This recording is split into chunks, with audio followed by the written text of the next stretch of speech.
Now, carrying this thing a little further, in the BBT edition of the Bhagavad Gita, there's a picture of a cow being killed. You mean the BBTI, the adulterated BBT? I'm talking about the recent Bhagavad Gita that they printed has a picture of a cow being killed. Yes. The cow has the head of a human being, and the cow killer has the head of a cow.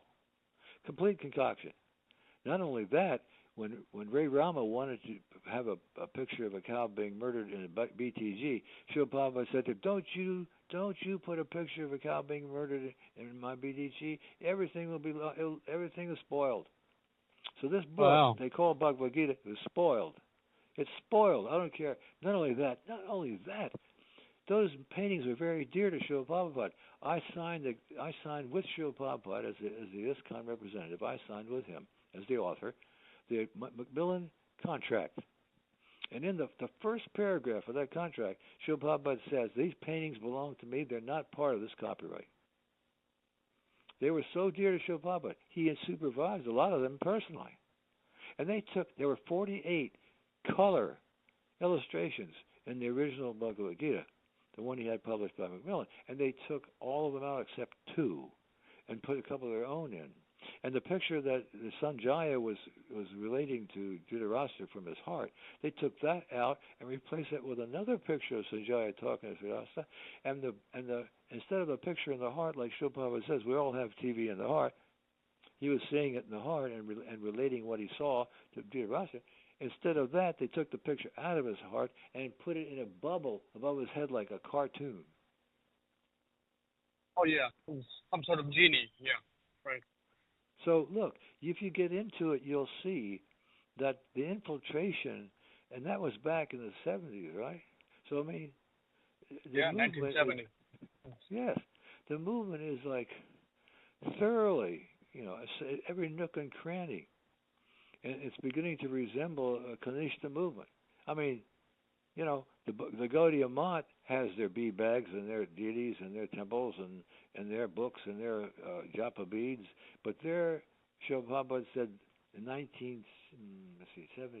72 lecture, he said, I have personal experience of a great institution being lost by the whimsical behavior of disciples who neglected the order of their spiritual master, and everything was lost.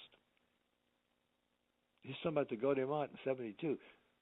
The Gaudiya Math was lost in 36 because our Param Guru, Bhaktisiddhanta Thakur, told him, you have a GBC. He never said to be an Acharya. But the first thing they did as soon as he passed away was to start fighting over who's the next Acharya. They disconnected. You see, the connection with the spiritual master is through following his instructions. If you don't follow his instructions, you lose your connection. It's simple. It's very simple. Very logical. So the Gaudiya Math lost their connection with Bhaktisiddhanta back in 1936, but they're still going on. They've got the temples, they've got their deities, they've got the books, they've got, they're going on, but they're Kanishtas. I wrote the letter to Srila Prabhupada. I took a chance. He didn't want us criticizing his brothers, his god brothers. But I wrote a letter to Srila Prabhupada. Oh, we went down the Bhaktisiddhanta Road to the Gaudiya Math temple like it was on the itinerary, and Srila Prabhupada never approved of it, but it was on the itinerary because we choose to put it there. And so we went down the road, and I said, I went with everybody else, and we sat there, and there was a long table covered with white cloth, and the god brother Srila Prabhupada was sitting behind the table, and one of them, Sridhar, got up and said, I wanted to thank you all for coming here from all over the world to help us with our work. And I thought, what? I wrote Srila Prabhupada, what work are they doing? They're not doing anything. You're doing it. They're a bunch of Kanishta Adhikaris, and they're claiming to be and thanking us for coming to help with their work. He wrote back that famous letter, in which he described how his godbrothers had no heart for preaching, and that his Guru Maharaj left sooner, otherwise he was disgusted, and so he left sooner, otherwise he would have stayed longer. It's right there in print. I'm sure you read that letter. Many devotees have. It defines the Gaudiya Math as having no heart for preaching. They simply are after prasadam, chapatis, and engaging their disciples with transcendental trickery. I can read it to you. Transcendental trickery. Okay, yeah. So you're equating that to what's going on in present day so-called Iskcon movement, Well, which is not actually Prabhupada's movement. well, that's a good conclusion. You can hear the ring of truth, and that's what's needed. See, but that's very rare. There's a lot of other noise, and a lot of worship of persons who are really not qualified. But what can I say? It's all become a joke as far as Gopal is concerned.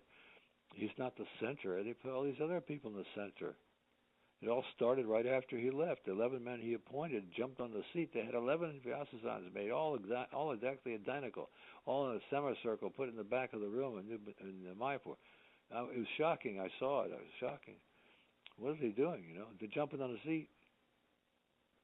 Pujun wrote a letter. He said he said, I've seen it. This is not good. You should be sitting on the same level as your godbrothers. You can't sit on a higher place in front of your godbrothers. This is etiquette. So they jumped on the seat and they played guru. They were appointed, but not to be worshipped like a replacement for Shilbhava. They weren't acharyas. They were officiating acharyas.